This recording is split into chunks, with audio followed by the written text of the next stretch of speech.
All right, there we go. There it is. You can see it right there. Couldn't tell if it's moving or if I'm stripping it. This one might be on there a little bit tighter than the other one. Yeah, right there. All right, so I'm gonna try to get this wrench in here, the socket, and get this to come out.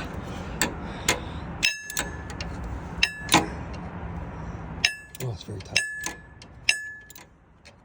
I can't tell if this is actually moving or if it's stripping.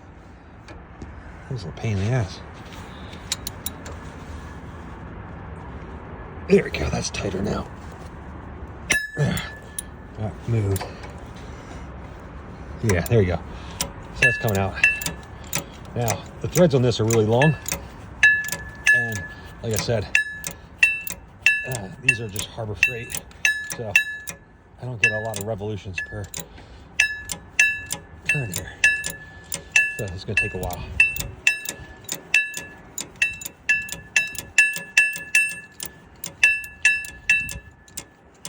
You get the idea. This is my first diesel engine working on, so this is all Greek to me. Thankfully, there's been enough forums online. People show me how to do this. Some of the videos, but I haven't seen a video where it's really up close and shows you what you're doing. So hopefully you guys can tackle this. I've done everything on my car myself here, on my truck myself here. I painted it, got some guns from Harbor Freight. I'll show off the truck here at some point when the weather breaks. I'm up here in Pennsylvania, so it's pretty nasty out. Raptor bed lined the entire interior, put some racing seats in. I got like a white and red scheme going on. Kind of looks like an H1 Hummer is what I'm going for instead of like a military Humvee. I know a lot of guys are buying them from Gulf Planet and doing the military style, but I wanted something different. I was always kind of into the Hummer H1 as a kid. Always thought it was really neat. Let's see if it's, nope, it's still too tight to turn my hand. Yeah, it's still tight. So my truck here is kind of replicating a Hummer H1. That's why you can see like the interior seats red.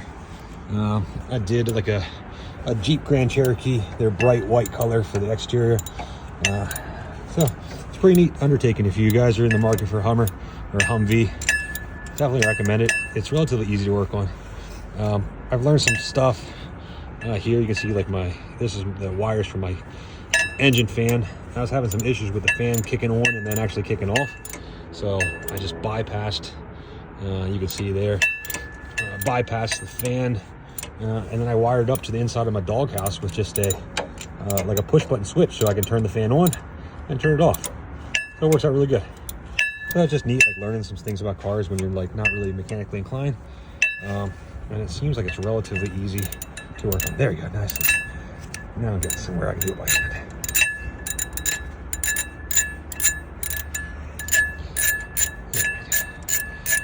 So if you guys are watching this, I don't know how to speed up the video, so unfortunately you're going to see this. I'd say it's just skip through if I get this out.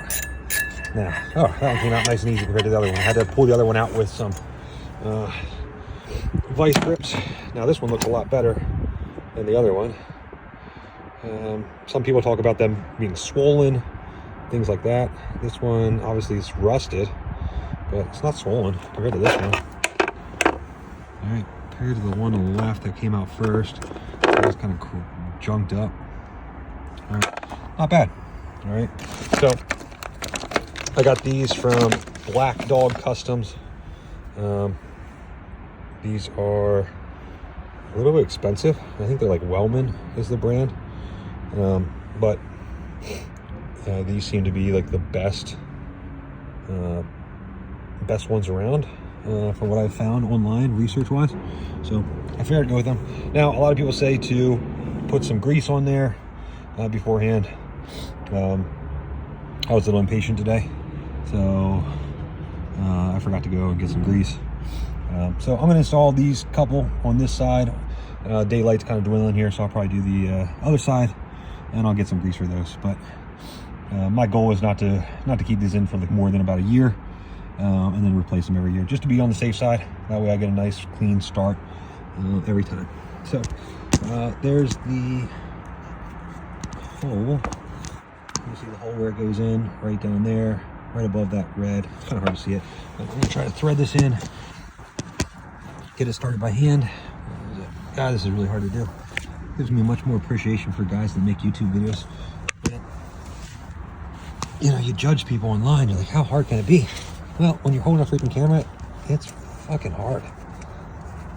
All right, so it's in the slot. I know you can't see it because it won't focus. There we go. Oh. So I'm gonna back it out, make sure I don't cross thread these. Going left a couple times, going right, going back left, going back right. There you go. Feels good. Feels solid. Good. All right. So hand tight. Change the direction. Make sure we're going tight. Nope, there we go. Now we're going tight. All right, we'll get in there, and you'll see me tighten this bad boy up, and then you get the gist. Again, first time ever doing this. Never worked on a diesel car before or truck. Always had gas. When I bought this about a year ago, this is something I saw a guy on YouTube. His name's Split Builds, and he kind of did everything. Now he's on multiple trucks. It may seem relatively easy, and I'll tell you what, it is relatively easy for some of the stuff. I mean, I'm sure there's a lot more complicated stuff, but you know, if you're not mechanically inclined, I wouldn't fear. I think you can tackle it. Now, there is one that's way over here on the left. That's going to be a pain in the ass. You can see it. That boot is right over here, left of my finger. It's not really red anymore, but that one's going to be a pain to get to. I'll figure out how to get that later.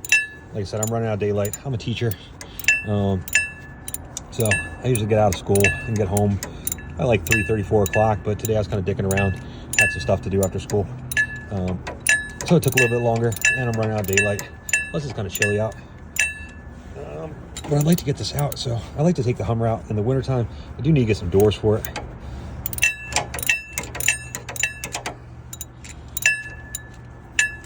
Come on, this is a pain in the ass. This fucking socket set sucks.